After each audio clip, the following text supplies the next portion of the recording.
بسم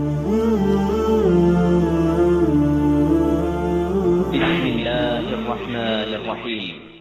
حدثنا عبد الله بن مسلمة عن مالك عن عبد الرحمن بن عبد الله ابن عبد الرحمن بن أبي صعصع عن أبيه عن أبي سعيد الخدري أنه قال: قال رسول الله صلى الله عليه وسلم: يوشك أن يكون خير مال المسلم غنم يتبع بها شعف الجبال ومواقع القطر يفر بدينه من الفتن.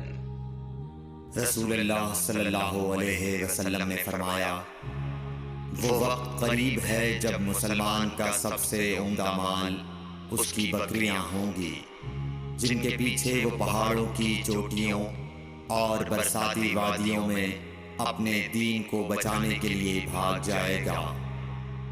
صحیح بخاری، حدیث نمبر 19۔